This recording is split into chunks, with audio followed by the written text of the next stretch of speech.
கர்த்தருடைய பெரிதான கிருபையினாலே இந்த தினத்திலே கர்த்தருடைய ஆலயத்திலே நாம் கூடி கர்த்தரை ஆவியுடன் உண்மையுடன் ஆராதிக்கும்படியாக கர்த்தர் நமக்கு கிருபை பாராட்டினார்.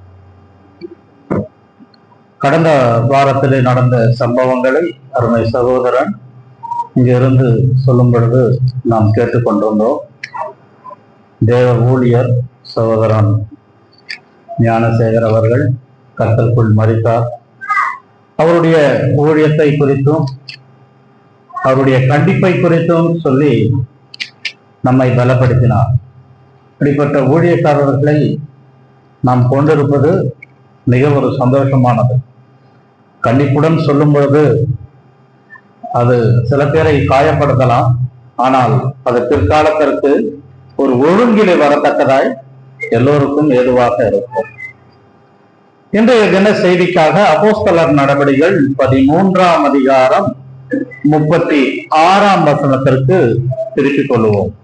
அப்போஸ்தலர் நடவடிக்கைகள் 13ஆம் அதிகாரம் 36ஆம் வசனம். தாவீது தன் காலத்திலே தேவனுடைய சித்தத்தின்படி அவருக்கு ஊழியம் செய்த பின்பு நித்திரை அடைந்து தன் பிதாக்களிடத்தில் சேர்க்கப்பட்டு அழிவை கண்டான்.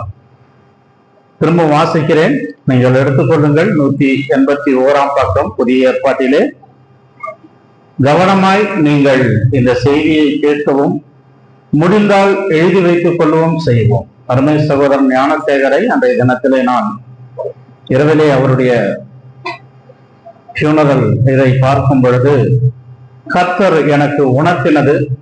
சகோதரன் அந்த இடத்துல சாட்சியும் சொன்னார். அருமை சகோதரன் நெகேமியாவும் எஸ்ராவும் அடியேனும் ஜான் இப்படி ஆபிரகாம் இப்படி பல சகோதரர்களாக நாங்கள் போயிருந்தோம். அருமை சகோதரன் சாட்சி கொடுத்தார். அவர் எப்படியெல்லாம் ஊழியம் செய்தார் என்பதை. அவர் ஒரு டிவிஎஸ் சாம்பு வைத்திருந்தார்.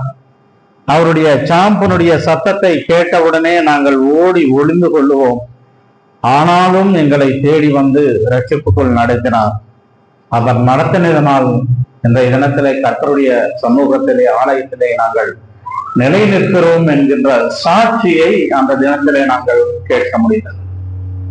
அன்றைய தினத்திலிருந்தே நான் இந்த ஒரு வார்த்தை என்னுடைய இருதயத்தில் செயல்பட்டு கொண்டே இருந்தது. தாவீது, எல்லாரும் வாசிக்கலாமா?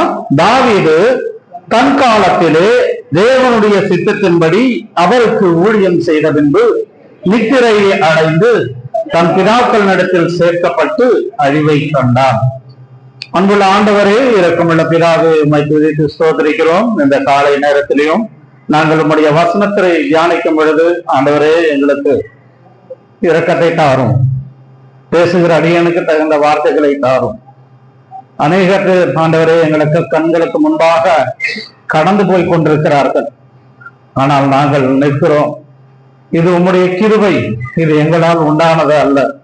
ஆகையால் நாங்களும் எங்களுடைய காலத்திலே உம்முடைய சித்தத்தின்படி ஊழியம் செய்ய நடிகார்களாக எங்களுக்கு ஆண்டவரே நீர் உணர்த்துவீராக. ஏனோ தானோ என்று ஆண்டவரை நாங்கள் செய்தோம் என்றால் ஒரு நாளிலே உமக்கு முன்பாக நாங்கள் நிற்க வேண்டுமே.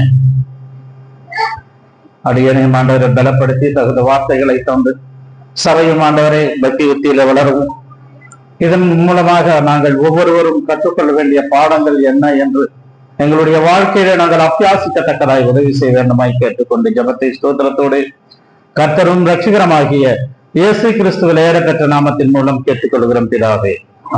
ஆங்கில பைபிள் யாராவது வச்சிருக்கீங்களா? English Bible? இங்கிலீஷ் பைபிள் யாருக்கிட்டீங்களா? இருக்கு, இருக்கா? ஓகே. நம்ம இங்கிலீஷ்ல இந்த மொழிபெயர்ப்புல ஒரு சிறு வித்தியாசம், மொழிபெயர்ப்புல சிறிய வித்தியாசம் இருக்கு. ஆங்கில பைபிள்ல ஜெனரேஷன், இன் ஹிஸ் ஜெனரேஷன் அப்படிதானே இருக்கு. தன்னுடைய சந்ததிக்கு ஊழியம் செய்தார். இங்க காலத்திலே என்ற தமிழ்ல அந்த வார்த்தையோட வாசிக்கிறீங்களா யாராவது?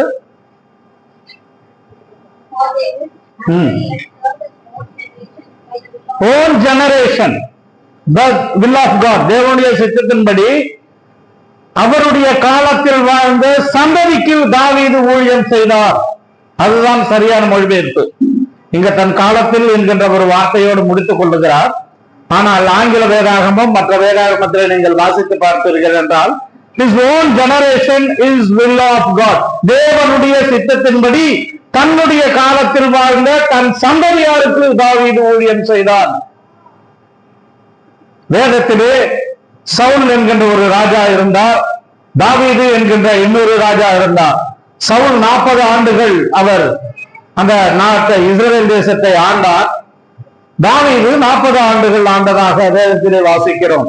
சவுல் காலத்தில் எதையெல்லாம் தேவனுக்கு சந்ததிக்கு செய்யாமல் விடுபட்டு போனதோ தாவீதின் காலத்திலே அதையெல்லாம் தாவீது செய்ததாக வேதத்திலே பார்க்கிறோம். தாவீதினிடத்தில் இருக்கக்கூடிய 3 விதமான குணாதிசயங்களை இன்றைய தினத்திலே உங்கள் மத்தியில் சொல்ல ஆசைப்படுகிறேன். முதலாவதாக, தாவீதினிடத்திலே ஒருவர் கண்டிப்புடன் கடிந்து கொண்டால் உடனே அவன் அதை உணர்ந்து, ஆம் நான் பாவம் செய்தேன், என்னை மன்னித்து விடுங்கள் என்று உடனே அதை சரி செய்யக்கூடிய மனிதன் தாவீது. நீங்கள் காலை தினத்திலே என்னுடைய தொடர்ச்சி தான் இது. காலை தினத்திலே சகோதரன் சொல்லும் பொழுது பத்சபாவினிடத்தில் பாவம் செய்தான், ஊரியாவை கொலை செய்தான். அப்பொழுது நாதான் என்கின்ற ஒரு தீர்க்கதரிசி வந்து அவரை கடிந்து கொள்ளும் பொழுது 2 சாமுவேலின் புத்தகம் 12ஆம் அதிகாரம் 13ஆம் வசனத்திலே நான் பாவம் செய்தேன், பாவத்தை அறிக்கையிட ஒரு தைரியம் வேண்டும். யாராகிலும் என்னை நீ இதை செய்தது தவறு என்று சொன்னால் அதற்கான பல காரணங்களை சொல்லி அதற்காக நான் செய்தேன், இப்படியாக செய்தேன் என்று நாம் பலவிதமாக அதற்கு மெழுகாக மேலே மெருகேற்றிக் கொண்டிருப்போம். ஆனால் தாவீது 12ஆம் அதிகாரம் 13ஆம் வசனம் வாசிங்க. நான் கர்த்தருக்கு விரோதமாக பாவம் செய்தேன். சவுலிடத்தில் வரும்பொழுது நீ செய்தது என்ன என்று சாமுவேல் தீர்க்கதரிசி சொன்னால், சாமுவேல் தீர்க்கதரிசி நான் கர்த்தருக்காக பலியிடும்படியாக இந்த ஆடு மாடுகள் எல்லாம் வைத்திருக்கேன் என்று அவன் சொல்லிக் கொண்டிருக்கிறான். தான் செய்தது பாவம் என்று அவன் அறிக்கையிடவே இல்லை. தாவீதோ தான் செய்த பாவத்தை அறிக்கையிட்டான். 2 சாமுவேலின் புத்தகம் 24ஆம் அதிகாரம் 10ஆம் வசனத்தில் பார்க்கும் பொழுது ஜனங்களை எல்லாவற்றையும் கணக்கிட சொன்னார்கள். 24ஆம் அதிகாரத்திலே நான் எத்தனை ஜனங்களுக்கு மேலாக மக்களுக்கு மேலாக நான் ராஜாவாக இருக்கிறேன் என்கின்ற பெருமையுடன் அவன் அந்த இடத்திலே கணக்கிட சொன்னான். கணக்கிட்டதனாலே கர்த்தர் கோபம் அவன் மேல் மூண்டது. கர்த்தர் அவனுக்கு ஒரு தண்டனையை கொடுத்தார். 3 வித காரியங்களை சொன்னார். அதில் ஒன்று, இந்த ஜனங்களை நான் கொள்ளை நோயால் அழிப்பேன் என்கின்ற அந்த ஒரு தண்டனையை அங்க நிறைவேற்றிக் கொண்டு இஸ்ரவேல் ஜனங்கள் எல்லாம் வாழ்ந்து கொண்டு வருகிறார்கள். தாவீது கேட்கிறார், ஆடுகளை போல இருக்கக்கூடிய இந்த ஜனங்கள் என்ன செய்தார்கள்? ஆண்டவரே, பாவம் செய்தது நான் அல்லவா? எனக்கல்லவா இந்த தண்டனை வர வேண்டும்? இந்த ஆடுகளை போல இந்த ஜனங்கள் 24:10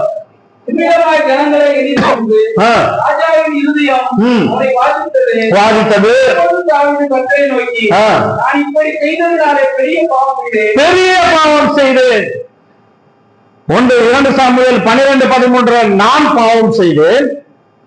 2 சாமுவேல் 24ஆம் அதிகாரம் 10ஆம் வசனத்தை வாசிக்கும் பொழுது நான் பெரிய பாவம் செய்தேன். விசுவாசி வளர வளர அதனுடைய பாவத்தினுடைய அளவுகோலும் உயர்ந்து கொண்டிருக்க அறிக்கையும் உணர வேண்டும்.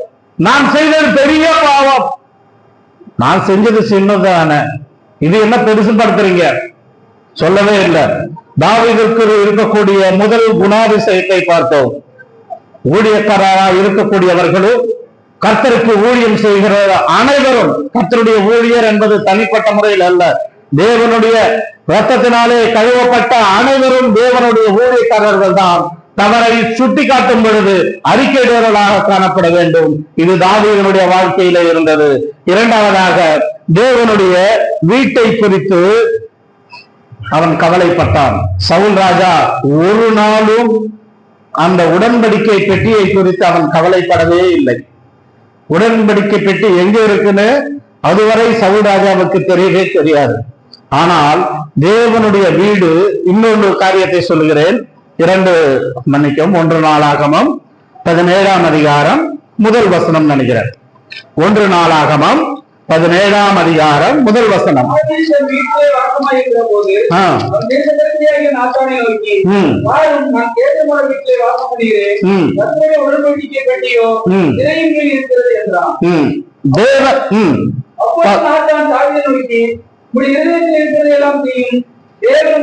போதும் போதும்.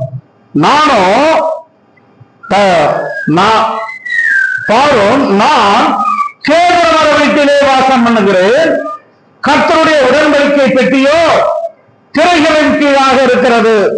தேவனுடைய வீட்டை குறித்த கரிசனை பாருங்கள். தேவனுடைய வீடு எப்படி இருந்தாலும் நான் ஒரு நல்ல வீடை கட்டிக்கொள்ள வேண்டும், நான் ஒரு நல்ல வீட்டிலே வாழ வேண்டும். ஏதோ தேவனுடைய வீடு அங்க இருக்கிறது, நான் கர்த்தரை ஆராதிக்க போகிறேன் என்று இல்லாதபடிக்கு தேவனுடைய வீட்டை 132ஆம் சங்கீதம் 4ஆம் வசனம், சங்கீதம் 132:4.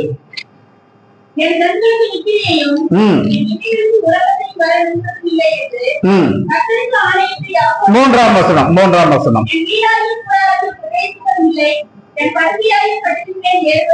ஏன் என் வீட்டுக்கு நான் போக மாட்டேன், நான் கட்டில படுத்து தூங்க மாட்டேன், என் கண்ணுக்கு தூக்கம் வேண்டாம். என்ன காரணம்? 2ஆம் வசனத்துல சொல்றார், அவன் நான் கர்த்தருக்கு ஓர் இடத்தையும் யாக்கோபின் வல்லவருக்கு ஒரு வாசஸ்தலத்தையும் காணும் மட்டும். தேவனுடைய வீட்டை குறித்து கரிசனை உள்ள ஒரு மனிதனாய் தாவீது காணப்பட்டான் என்று பார்க்கிறோம். முதலாவதாக தாவீது பாவத்தை அறிக்கையிடுவதிலே அவன் முதல் மனிதனாய் காணப்படுகிறான். சவுலோ அதை கண்டுகொள்ளுகிறது இல்லை. இரண்டாவதாக தேவனுடைய வீட்டை குறித்து கரிசனை அவன் மேல் இருந்தது. மூன்றாவதாக தேவனால் அபிஷேகம் பண்ணப்பட்டவர்களை நான் தொடமாட்டேன். தேவனால் அபிஷேகம் பண்ணப்பட்டவர்களை நான் தொடமாட்டேன். 1 சாமுவேல் 24ஆம் அதிகாரம் 14ஆம் வசனமும் 26ஆம் அதிகாரம் 23ஆம் வசனமும் 24, 25, 26 இந்த 3 அதிகாரங்களை நாம் வாசிக்கும் பொழுது 7 தடவை சொல்லுகிறார், அபிஷேகம் பண்ணப்பட்டவனை நாம் தொடலாகாது. வாசிங்க 24:10.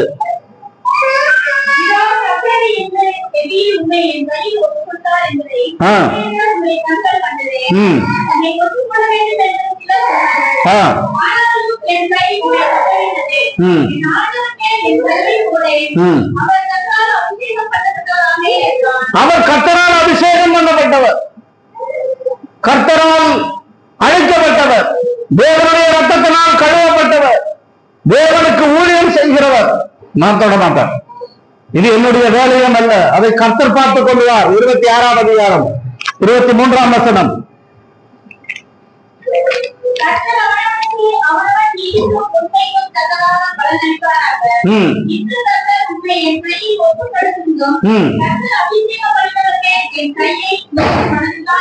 போதும். கர்த்தர் அபிஷேகம் பண்ணினவரின் மேல் என் கை நான் போட மாட்டேன், போடலாகாது.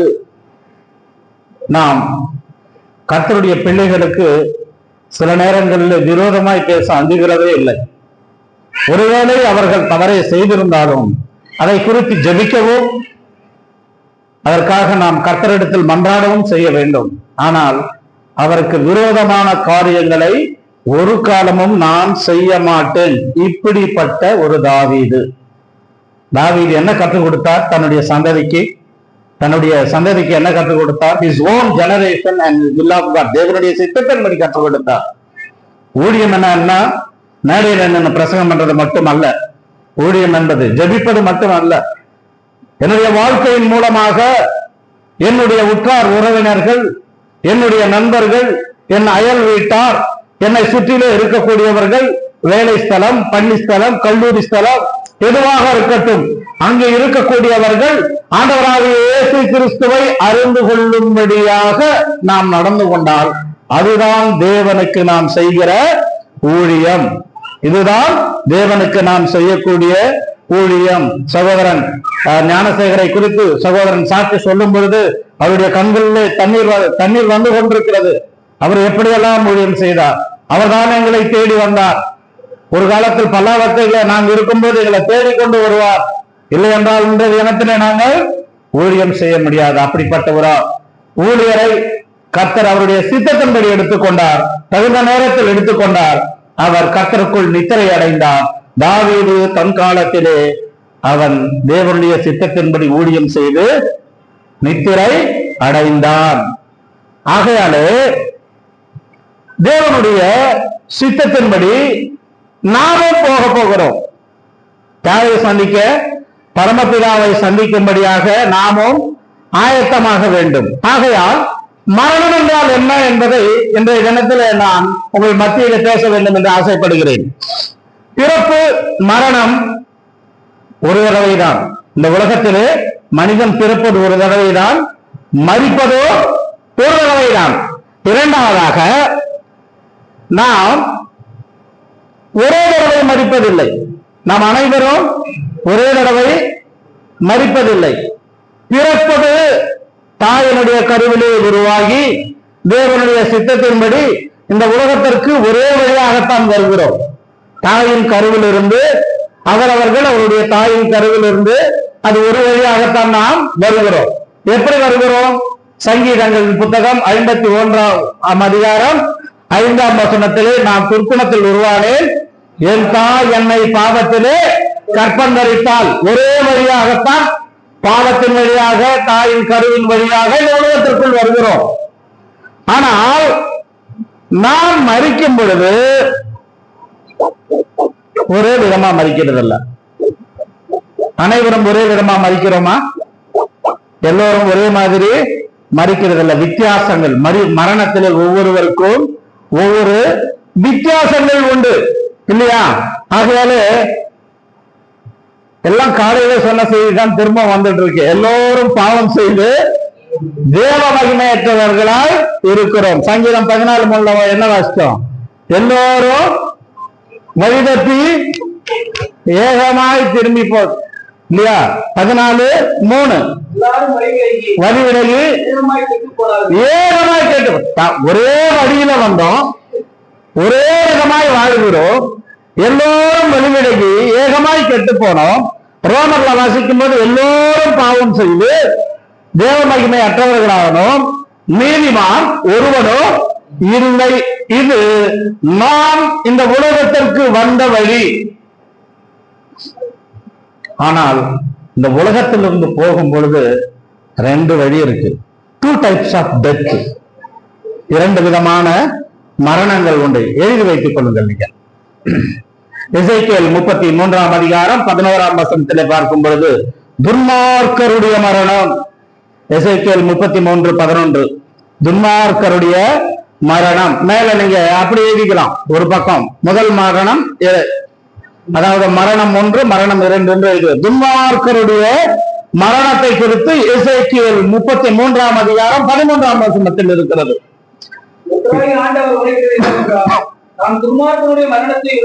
போதும் போதும் பிரதர். துன்மார்க்கருடைய மரணம் 1. இரண்டாவதாக என்னாகமம் 23ஆம் அதிகாரம் 10ஆம் வசனத்தில் பார்க்கும்போது நீதிமான்களின் மரணம்.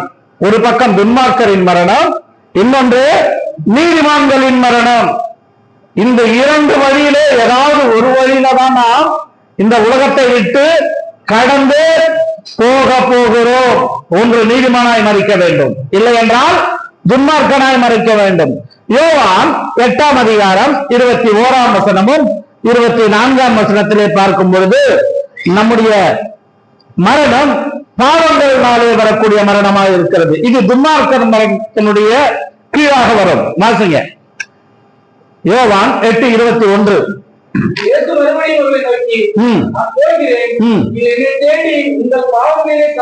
பாவங்களிலே சாவீர்கள். பாவத்தோட சாவீங்க நீங்க.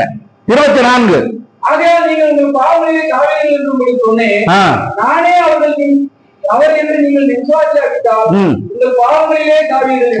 நீ என்னை விசுவாசிக்காவிட்டால் உங்கள், இது துன்மார்க்கருடைய மரணத்தினுடைய பட்டியலில் வரும். பாவத்தில் மரிப்பது துன்மார்க்கருடைய பட்டியல. நீதிமானுடைய பட்டியல வரும் பொழுது 2 தெசலோனிக்கேயர் 4ஆம் அதிகாரம் 16ஆம் வசனத்திலே இன்று முதல் கிறிஸ்துவுக்குள் மரித்தவர்கள் பாக்கியவான்கள். கிறிஸ்துவுக்குள் மரணம். ஆண்டவராக இயேசு கிறிஸ்துவை சொந்த ரட்சகராக ஏற்றுக்கொண்டு மரித்தவர்கள், கிறிஸ்துவுக்குள்ளே மரித்தவர்கள். 1 தெசலோனிக்கேயர் 4ஆம் அதிகாரம் 16ஆம் வசனத்துல பார்க்கிறோம்.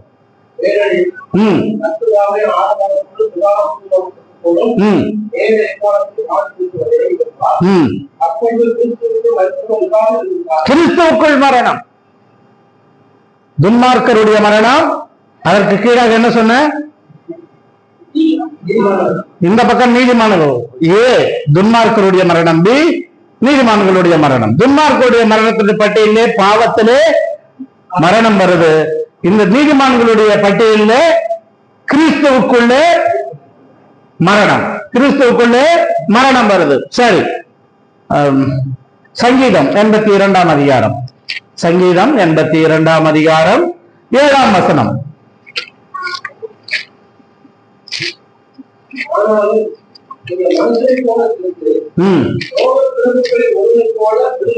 மனுஷரை போல செத்து, எல்லா மனுஷனும் சாவர மாதிரியே சாவறது துன்மார்க்கருடைய மரணத்துல வரும்.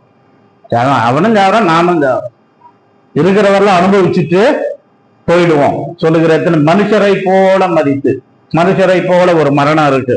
அது சாதாரண மனுஷரை போல. ஆனால் சங்கீதம் 116ஆம் அதிகாரம் 15ஆம் வசனத்திலே பார்க்கும் பொழுது பரிசுத்தவான்களின் மரணத்தை பார்க்கிறோம். மற்ற மனுஷரை போல மரணம் எனக்கு வேண்டாம், பரிசுத்தவானை போல ஒரு வாசிங்க.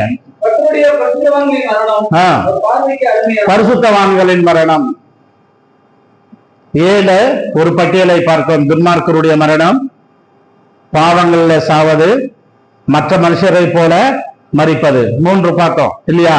இந்த பக்கம் நீதிமானுடைய மரணத்துல என்னெல்லாம் பார்த்தோம்? கிறிஸ்துவுக்குள்ள மரிப்பது, பரிசுத்தவானாய் மரிப்பது. இன்னொன்று எபிரேயர் 10ஆம் அதிகாரம் 28ஆம் வசனம். கிறிஸ்துவும் அநேகருடைய பாவங்களை சுமந்து தீர்க்கும்படி ஒரே தரம் பலியிட்டு நமக்காக காத்துக் கொண்டிருக்கிறவர்கள் ரட்சிக்கப்படும்படி இரண்டாம் தரம் பாவம் இல்லாமல் தரிசனமானார். 11 தானே? மோசேயுடைய பிரமாணத்தில் தருகிறவன் இரக்கம் பெறாமல் 2-3 சாட்சிகளின் வாய்ப்பினாலே சாகிறானே. ஆமா, இரக்கம் பெறாமல் சாவது, இரக்கம் பெறாமல் சாவது. இரக்கத்தை கொடுக்கக்கூடிய தேவன் இருந்தும் அந்த இரக்கத்தை பெறாமல் மரிப்பது என்று வைத்து 11-13 வாசிங்க. எபிரேயர் 11ஆம் அதிகாரம் 13ஆம் வசனம்.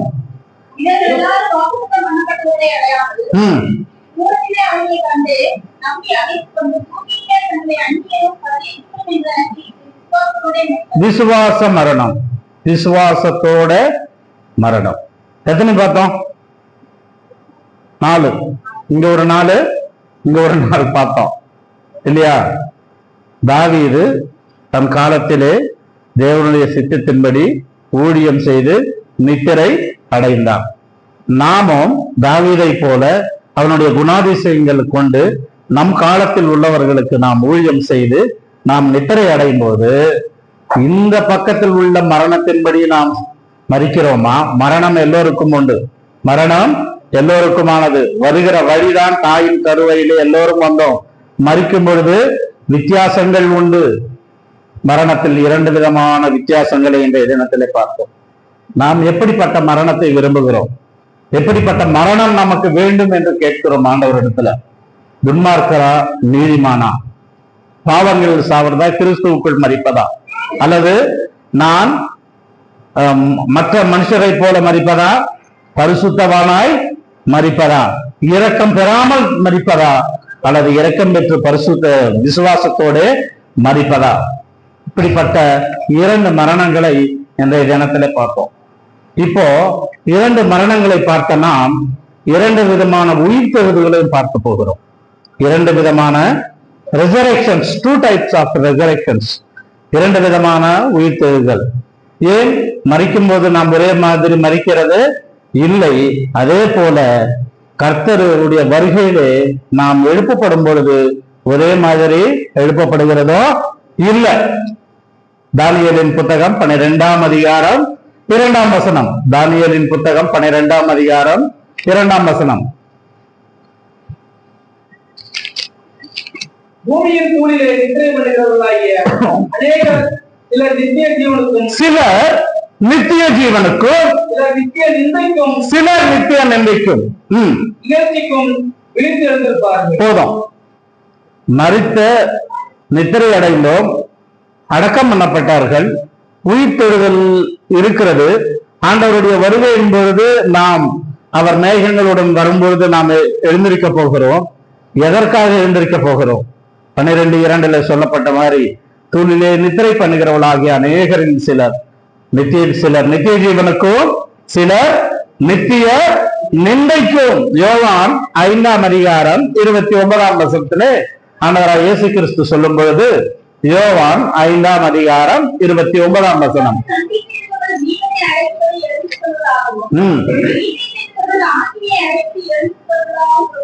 நன்மை செய்தவர்கள் ஜீவனுக்கும், தீமை செய்தவர்கள் ஆக்கினைக்கும் அடையும்படி. 2 விதமான மரணங்களை பார்த்தோம், 2 விதமான உயிர்த்தெழுதலை பார்க்கிறோம். நாம் உயிர்த்தெழும் போது ஜீவனுக்காகவா, மரணத்துக்காகவா? நித்திய ஜீவனை அடையும்படியா அல்லது ஆக்கினை தீர்ப்பை அடையும்படியா? நமக்கு முன்னதாக அநேக பரிசுத்தவான்கள் கடந்து போய் கொண்டிருக்கிறார்கள். என் மனைவி அடிக்கடி சொல்லுவா, இந்த வருடம் பிறந்ததிலிருந்து எத்தனை சாவுக்கு போக வேண்டியது இருக்கு, எத்தனை பேர் நம்ம கண்ணு முன்னாக போய் கொண்டிருக்கிறார்கள். அடிக்கடி நாம் எங்க போறீங்கன்னா சாவு, டெத்து. என்னுடைய உடன் வேலை செய்யறவர்கள் மதித்தார்கள், அல்லது என்னுடைய உறவினர்கள் மதித்தார்கள், ஊழியக்காரர்கள் மதித்தார்கள், விசுவாசிகள் மதித்தார்கள். உனக்கு பொய் சொல்ல வேற காரணமே கிடைக்கலையான அலுவலகத்துல கேட்கிற அளவுக்கு நான் இன்னும் வருடத்துல அத்தனையுடைய மரணங்களுக்கு போக வேண்டிய நிலைமைக்கு வந்து விட்டேன். அவர்கள் சொல்றார், நீ பொய் சொல்லி டெத்துன்னு சொல்லி உடனே லீவ் போட்டிருந்தார். ஆனால் 2 விதமான மரணங்கள், 2 விதமான உயிர்த்தெழுதலை பார்த்தோம். ஆண்டவராய் இயேசு கிறிஸ்து நமக்கு மாதிரியாய் சென்டர், அதாவது மையமாய் இருக்கிறார். 7ஆம் அதிகாரம் 43, யோவான் 7ஆம் அதிகாரம் 43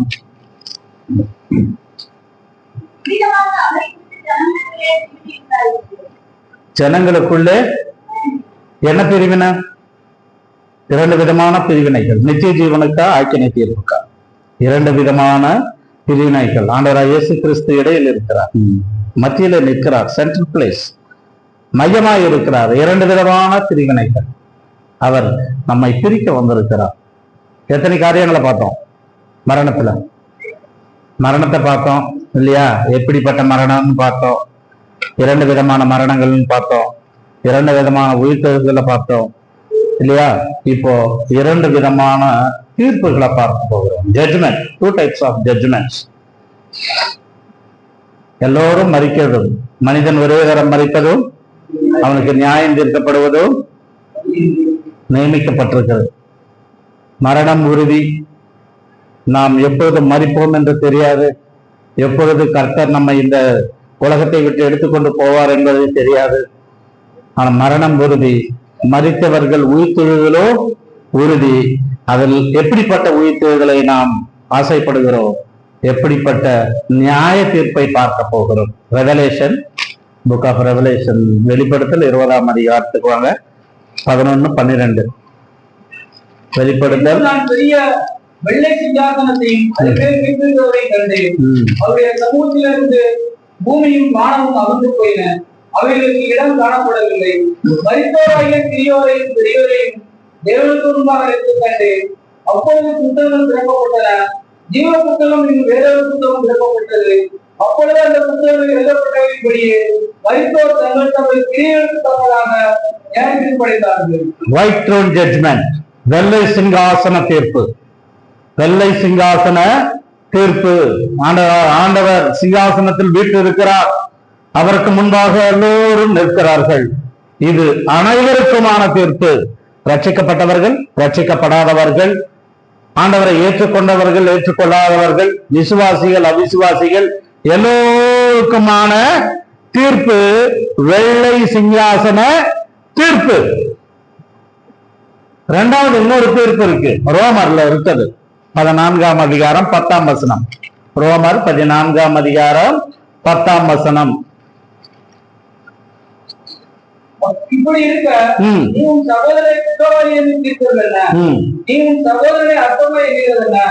நாம் எல்லாரும் கிறிஸ்துவனுடைய நியாயத்திற்கு முன்பாக நிற்போமே. கிறிஸ்துவனுடைய நியாயம், தேவனுடைய வெள்ளை சிங்காசனத்துக்கு முன்பாக நிற்பது அனைவருக்குமானது.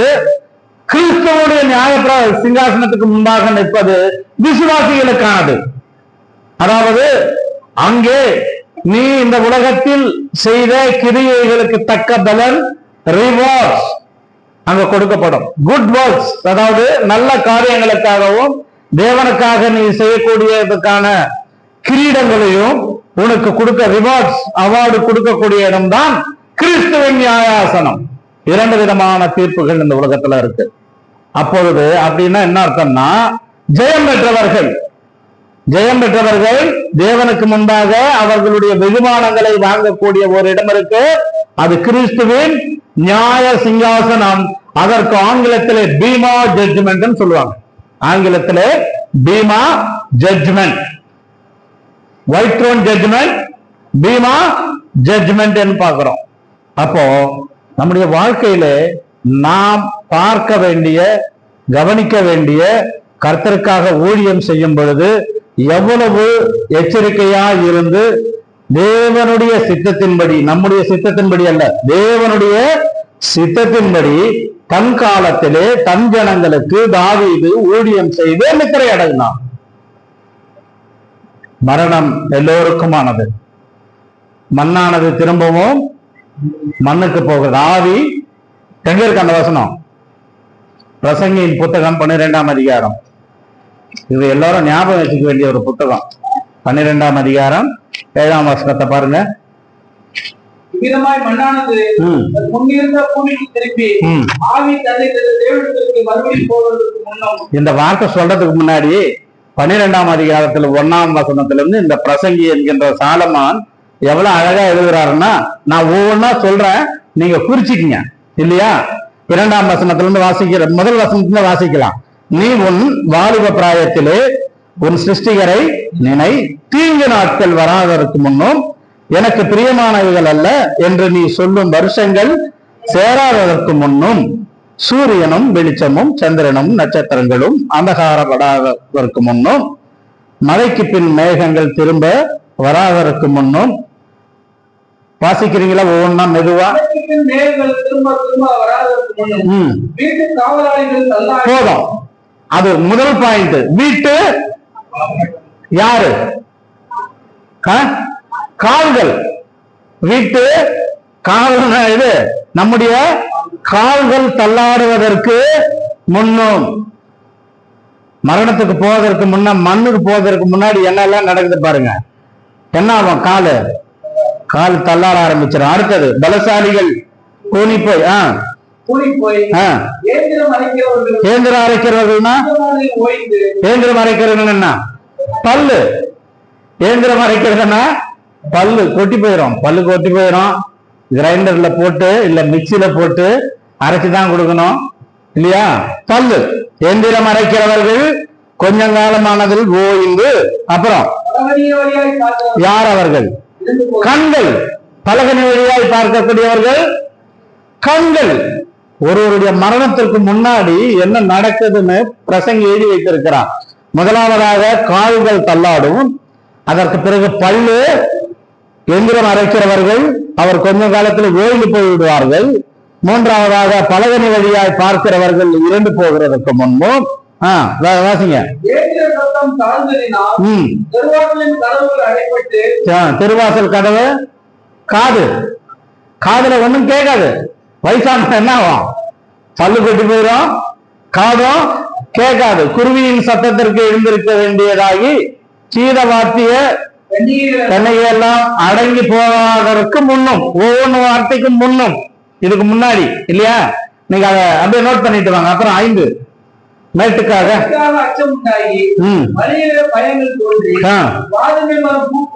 இதுதான். எது கருப்பா இருந்ததெல்லாம் வேலையாச்சு, பூ பூத்து. வெட்டுக்கிளி பாரமாகி வயிறு இல்லையா? Digest problem. வயசான என்ன வரும்? என்ன வரும்? டைஜஸ்ட் ப்ராப்ளம் வரும். முடி நரைச்சு போயிடும். முதல்ல இருந்து நம்ம படிப்போம்னா கால் தள்ளாடும், பற்கள்லாம் உதிர்ந்து போய் எதுவும் அரைக்க முடியாது. அதற்கு பிறகு கண்ணு, பலகணிகள் கண்கள். இயந்திர சத்தம்னா காதுகள். அதற்கு பிறகு வாதுமை மரம் பூ பூத்துனா நரைமுடி, அதுக்கப்புறம் வயிறு இல்லையா பாரமாகி பசி தீபனமும் அற்று போகாததற்கு முன்னும் மனுஷன் வீட்டுக்கு போறதுனாலே முடிஞ்சு போச்சு. இதெல்லாம் வந்து கால் தள்ளாடி, கண்ணு தெரியாம, காது கேட்காம, முடி நரைச்சு போய் சாப்பிட்டது பாரமாகி, வெட்டுக்கிளி பாரமாகினா அது சாப்பிட்ட கூட டைஜஸ்ட் ஆக மாட்டேங்குது இல்லையா. சாதாரண ஒரு இது சாப்பிட்ட கூட டைஜஸ்ட் ஆகல. எல்லாம் முடிஞ்சு நித்திய வீட்டுக்கு போகிறதுனாலே துக்கம் கொண்டாடுகிறவர்கள் முன்னும் போடும். முடிஞ்சு போச்சு. அதுக்கப்புறம் பொட்டியில வச்சு தூக்கிட்டு போயிட்டாங்க. எங்க பொட்டியில வச்சு சூழலுக்கு கொண்டு போயிட்டாங்க, அடக்கத்துக்கு கொண்டு போயிட்டாங்க. அடக்கம் பண்ண பிறகு என்ன நடக்குதுன்னு பார்ப்போம். 6ஆம் வசனம். வெள்ளிக்கயிறுனா ஸ்பைனல் கார்டு, ஸ்பைனல் கார்டு முதுகு தண்டு. அது என்ன ஆகும்? ஒவ்வொன்னா எங்க அடக்கம் பண்ண பிறகு நான் சொல்றது மண்ணுக்குள்ள என்ன நடக்குதுன்னு இங்க எழுதி வச்சிருக்காங்க. நித்திய வீட்டிற்கு போ, நித்திய வீட்டிற்கு போகிறதுனாலே துக்கம் கொண்டாடுவர்கள் வீதியிலே பெரியதற்கு முன்னம்னு போட்டு, அதுக்கப்புறம் என்ன சொல்றாரு? வெள்ளிக்கயிறு கட்டுவிட்டு, அப்புறம் பொற்கிண்ணம் நசுங்கி, பொற்கிண்ணம் மூளை, பொற்கிண்ணம் எங்க எவ்வளவு பத்திரமா இருக்கு, கிண்ணத்தை வச்சு கிண்ணத்தை உள்ள மூளை வச்சிருக்கிற ஆண்டவர். பொற்கிண்ணம் நசுங்கி வயிறு டமால்னு வெடிக்குமா. இந்த வயிறு என்ன ஆகும்?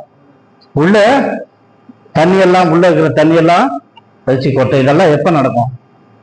இதெல்லாம் நடக்கிறதுக்கு முன்னாடி அப்ப சொல்றாரு, மண்ணானது, புரியுதா? புரிஞ்சுதா இல்லையா? மண்ணானது மண்ணானது தான் மண்ணுக்கு பூமிக்கு திரும்பி ஆவி தன்னை தந்த தேவன் இடத்துக்கு மறுபடியும் போகாதற்கு முன்னும் அவரை உன் வாலிப பிராயத்திலே நினை. வாலிபர்கள் ஞாபகம் வச்சு, அதுக்காக வாலிபர்களுக்கு மட்டுமல்ல, எல்லோருக்குமானது, எல்லோருக்குமானது. கைகால்கள் ஒரு நாள் நமக்கு நடுங்க ஆரம்பிச்சிடும், கண்ணு சரியா தெரியாது, கால் சரியா கேட்காது, சாப்பிட்டா டைஜஸ்ட் ஆகாது. இது எல்லாம் நடக்கிறதுக்கு முன்னே உன் நித்திய வீட்டிற்கு நீ போகும்பொழுது, உன்னை அடக்கம் பண்ண பிறகு உன்னுடைய வெள்ளித்தண்டு, அதாவது முதுகு தண்டு பீஸ் பீஸா உடையும். உன்னுடைய தலையில இருக்கக்கூடிய மூளை சின்னம் உடைஞ்சு போய் செதறிடும், வயிறு வெடிச்சிடும். இதெல்லாம் நடக்கிறதற்கு முன்னே உன் சிருஷ்டிகரை நினை, உன் சிருஷ்டிகரை நினை. திருமணத்திற்கு போனவர் சந்தோஷமாய் திரும்பி வருவார் என்று சகோதரன் ஞானசேகரை நினைத்துக் கொண்டு வந்தார்கள். திடீரென்று மரணம் அவரை சந்தித்தது. இந்த மரணம் நம்மை சந்திக்கும் என்றால் நாம் எப்படிப்பட்ட மரணத்தை விரும்புகிறோம்? உயிர்த்தெழுதலை விரும்புகிறோம், நியாய தீர்ப்பை விரும்புகிறோம். நம்மை நாம யோசித்து பார்க்கணும். அதாவது சகோதரன் சின்னப்பராஜனுடைய வீட்டிலே தாயாருக்காக அன்றைய தினத்திலே ஜெபிக்க திடீரென்று சகோதரன் சொன்னார், வசனம் கொடுங்க, அவர் நித்திரை அடைந்திருக்கிறார் என்று சொன்னார். அதே வார்த்தை தான் இங்க தாவீதுக்கு உபயோகப்படுத்திருக்கு. என்னது? தாவீது நித்திரை அடைந்து, டீப் ஸ்லீப், நித்திரை அடைந்து. யாயினுடைய வீட்டிற்கு ஆண்டவராய் இயேசு கிறிஸ்து போறார். அவர் நித்திரை அடைந்திருக்கிறார். ஏன் அழுகிறீர்கள்? எல்லாரும் அழுதுட்டு இருக்காங்க இல்லையா? ஏன் அழுகிறீர்கள்? அவர் நித்திரை அடைந்திருக்கிறார். நித்திரை என்கின்ற இந்த வார்த்தை கிரீக்கிலிருந்து வந்தது. இது கிரீக்கிலிருந்து வந்தது. கொமிட்டோராய் என்கின்ற ஒரு வார்த்தையிலிருந்து செமிட்ரி என்கின்ற வார்த்தை வந்தது. செமிட்ரி என்ன? கல்லறை, அதாவது நித்திரை அடையக்கூடிய ஒரு இடம். செமிட்ரி என்பது நித்திரை அடையக்கூடிய, நித்திரை அடைந்தவர்கள் இருக்கக்கூடிய இடத்துக்கு பேர் தான் செமிட்ரி. இது கிரீக்கிலிருந்து வந்த ஒரு இடம். இங்க இருக்கக்கூடியவர்கள் என்ன பண்றாங்க? நித்திரை அடைந்த, மதிக்கவில்லை. அவர்கள் நித்திரையிலே, யாழ்ந்த நித்திரையிலே இருக்கிறார்கள். நான் இங்கே நித்திரைக்காக கண்ணை மூடினால் நான் கண் திறப்பது அடுத்தது பரலோகத்துல. நான் கண் திறப்பது பரலோகத்திலே. அதனாலதான் நீ மற்ற கல்லறை தோட்டத்தை பார்க்கல, கிறிஸ்தவர்கள் கல்லறை தோட்டம் எனக்கு ரொம்ப பிடிக்கும். ஏன் சொல்ல, அந்த இடம் எப்படி இருக்கும்?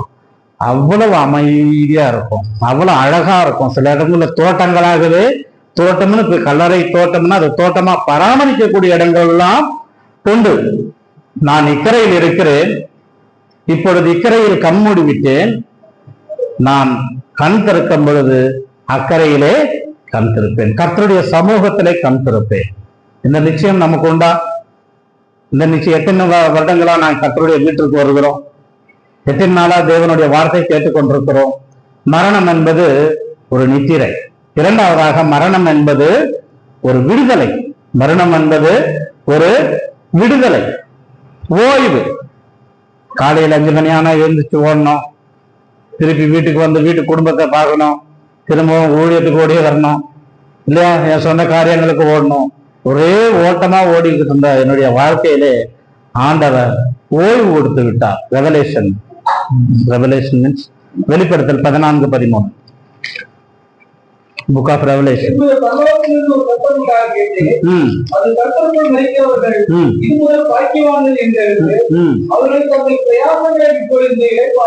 பிரயாசங்களை விட்டு இளைப்பாறுகிறார்கள். ஓய்வு கொடுக்கக்கூடிய இடம்தான் இந்த மரணம். இப்படிப்பட்ட ஒரு மரணம் வேணும். தானியேலின் புத்தகம் 12ஆம் அதிகாரம் 13ஆம் வசனம். தானியேல் 12ஆம் அதிகாரம் 13ஆம் வசனம்.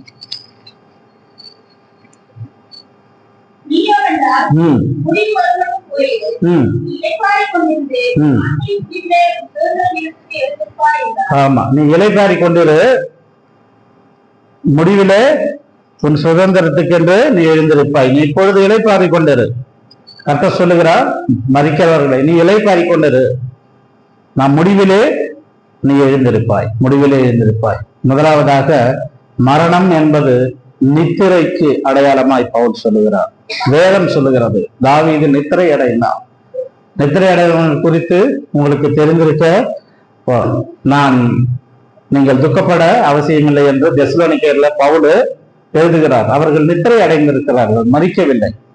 மரணம் என்பது விடுதலை தருகிறது. மரணம் என்பது விடுதலை தருகிறது. கல்லறை இந்த பக்கத்துல இருக்கிறோம். இப்ப நம்ம கல்லறைக்கு இந்த பக்கத்துல இருக்கோம். நாம் கல்லறை போய் அந்த பக்கத்துல திரும்பவும் வரப்போகிறோம், ஆண்டவரோட வாழப்போகிறோம். மரணம் என்பது நித்திரை என்று பார்த்தோம். மரணம் என்பது ஓய்வு தரக்கூடிய ஒன்று என்று பார்த்தோம். காலைல வாசிச்சோம் சங்கீதம் 23 4ஆம் வசனத்துல, மரண இருளின் பள்ளத்தாக்கிலே நடந்தாலும் பொல்லாப்புக்கு பயப்படேன். அப்போ நாம் நடந்து போக வேண்டிய இடம் மரணம், நாம் நடந்து போக வேண்டிய வழி மரணம். பரலோகத்திற்கு போக வேண்டும் என்றால் நாம் இப்படியே பரலோகத்துக்கு போய்விட முடியாது. மரணம் வழியாகத்தான் நடந்து போக வேண்டும். மரணம் வழியாகத்தான் நடந்து போகணும். 2 Timotheus 4:6 பவுல் சொல்லும் பொழுது, நல்ல போராட்டத்தை போராடினேன், விசுவாசத்தை காத்துக்கொண்டேன், நீதியின் கிரீடம் வைக்கப்பட்டிருக்கிறது. அவர் சொல்றாரு, வைக்கப்பட்டிருக்கிறது. எனக்கு உறுதியா நம்பிக்கை இருக்கு, எனக்கு ஒரு பரத்துல ஒரு கிஃப்ட் இருக்கு இல்லையா. அப்போ நல்ல போராட்டம் போராடி நான் விசுவாசத்தை காத்துக்கொண்டு இந்த மரணம் வழியாகத்தான் நான் பரலோகத்திற்கு போக வேண்டும். இந்த உலகத்திற்கு வரும்போது தாயின் வழியாய் வந்தேன், ஆனால் நான் பரத்திற்கு போகும் பொழுது சரி. இன்னொன்னு சொல்லி நான் முடிச்சிடுறேன். இன்னொன்னு சொல்லி நேரம் வந்துச்சு. இன்னொன்னு சொல்லி முடிச்சிடுறேன். மரணம் என்பது நம்முடைய சொந்த வீட்டுக்கு திரும்புவது. மரணம் என்பது நாம் நம்முடைய சொந்த வீட்டுக்கு திரும்புவது. அங்கிருந்தா வந்தோம், வரும்போது ஆண்டவர் ஒரு வழி உருவாக்கினார், அது தாயின் வழியாக வந்தோம். மரணம் என்கின்ற இன்னொரு வழியாக நாம் போகிறோம். எங்க போறோம்? நம்முடைய சொந்த வீட்டுக்கு போகிறோம். ஆதியாகமம் 25ஆம் அதிகாரம் 8ஆம் வசனம் ஆபிரகாமை குறித்து ஒவ்வொருத்தரை குறித்து சொல்லும்போது அந்த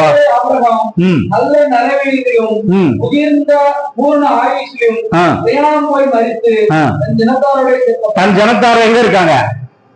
தன் ஜனத்தாருடன் சேர்க்கப்பட்டார். யாக்கோபை குறித்து சொல்றாரு 49:29. யாக்கோபை குறித்து சொல்லும் பொழுது 49:29.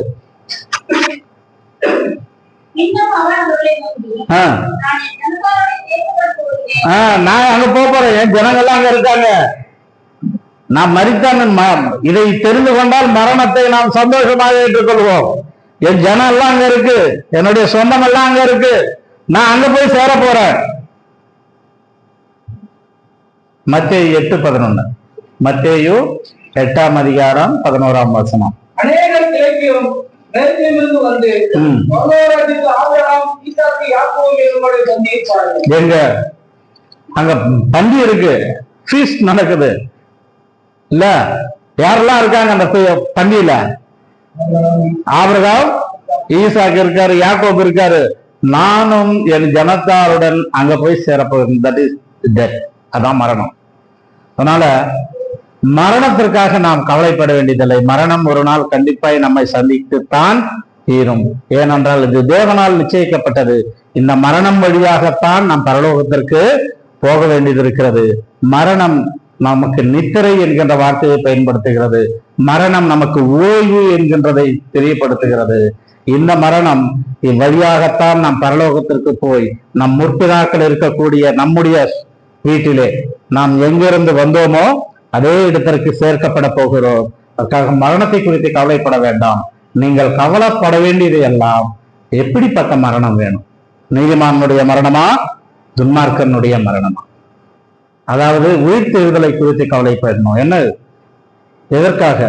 ஆக்கினைக்குள்ளாக தீர்க்கப்படுகிறோமா, நித்திய ஜீவனுக்குள்ளாக தீர்க்கப்படுகிறோமா? ரெண்டு ஜட்ஜ்மெண்ட் இருக்கு, ரெண்டு விதமான தீர்ப்புகள் இருக்கு. எல்லோருக்கும் தீர்ப்பு நியாய தீர்ப்பு வேணுமா, அல்லது நமக்கு வெகுமானங்களுடன் வேண்டிய நியாய தீர்ப்பு வேண்டுமா? கண்களை மூடுவோம், கர்த்தரை நோக்கி பார்ப்போம். நம்முடைய சகோதரர்கள், அதாவது நமக்கு முன்னாடி இருந்த மூத்தவர்கள்லாம் கர்த்தரை நோக்கி கர்த்தருடைய சித்தத்தின்படி எடுத்துக் கொள்ளப்படுகிறார்கள். தாவீது தன் காலத்திலே தேவனுடைய சித்தத்தின்படி கர்த்தருக்கு ஊழியம் செய்தான். நீங்க தேவனுடைய சித்தத்தின்படி உங்களுடைய காலத்தில் நீங்கள் ஊழியம் செய்கிறீர்களா? ஊழியம் என்றால் என்ன? அவன் வாழ்ந்து காட்டுவது. அவன் வாழ்ந்து காட்டினான். தவறு என்று சொல்லும் பொழுது உடனே அவன் அதை ஏற்றுக்கொண்டான். அதே போல நான் மிகப்பெரிய பாவம் செய்தேன் என்று அறிக்கையிட்டான். இரண்டாவதாக தேவனுடைய வீட்டை குறித்து கரிசனை உள்ள மனுஷனாய் காணப்பட்டான். நமக்கு தேவனுடைய வீட்டை குறித்த கரிசனை இருக்கா? யோசித்து பார்ப்போம். கர்த்தரிடத்துல அறிக்கையிடுவோம். கர்த்தர் நம்முடைய இருதயங்களை பேசுவார் என்றால், எனக்கு அருமையானவர்களே, மரணம் எல்லோரையும் சந்திக்கும்.